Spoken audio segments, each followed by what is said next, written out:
स्वाभाविक हेला प्रभु लिंगराज का नीतिकांत सकाळ मंगल आळती परे हेला धाड़ी दर्शन।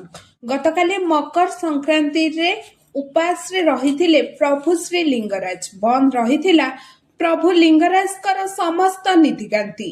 प्रभु लिंगराज का नीतिकांति बंद घटना रे ब्राह्मण निजोग को दोष देला देवोत्तर विभाग। गत 24 वर्ष हेला क्षीर आउटा नीति करी आसुथिले ब्राह्मण निजोग। तेबे 2025 रे विरोध कला बड़ू निजोग, जार प्रभाव पड़िला 2026 रे बोली कहउछंती ब्राह्मण निजोग संपादक बिरंची नारायण पति।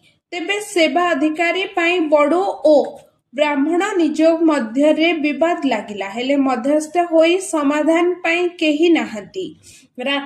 राता राती चिठी कले हेबनी, जे नीति जानिछि तांकु दायित्व देले ही समाधान हेब। लिंगराज उपवास रहिबा पाई दायी होउछंती देवोत्तर विभाग बोली कहिछंती ब्राह्मण निजोग। जे पर्यंत प्रभु श्री लिंगराज कर स्वतंत्र आईन न आसीछि से पर्यंत एभली समस्या लागि रहिबो बोली कहिछंती ब्राह्मण निजोग संपादक बिरंची नारायण प्रति। ब्राह्मण ओ बड़ू निजोग मध्य लागि रहिछि विवादर समाधान होई पारो नथबारो 2 दिन हेला महाप्रभु श्री लिंगराज का नीति बंद रहिथिला। फलरे महाप्रभु 48 घंटा उपवास रे रहिथिले।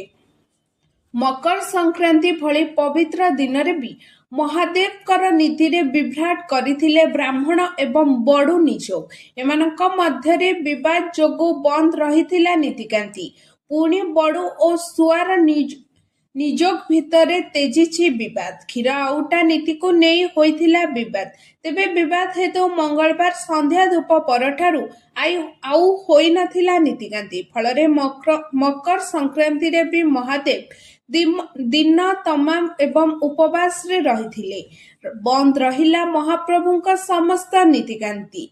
ब्राह्मण ओ बड़ो निजोग दोष लदालदी हेउतबा बेले प्रश्न हेला काहेकि चुप रहिछि प्रशासन। लिंगराज को उपवास रे रखुदबा सेवायतଙ୍କ विरोध रे केबे हेब कार्यानुष्ठान, आउ केते दिन भक्तଙ୍କ भावावेग सह चालिब खेल। नीतिकांति बंद करिथिबा सेवायतଙ୍କ उपरे हेब कार्यानुष्ठान। तेबे कड़ा चेतावनी देले एकाम्र विधायक बाबू सिंह। आपण ठाकुरଙ୍କ ठारू बड़ नुहे, आम परिचय श्री लिंगराज। सेवायत सेवा करबाकू अछंती, निष्पत्ति नेबाकू नुहे। नीतिकांति बंद अत्यंत दुर्भाग्यजनक बोली कहिसंती बाबू सिंह।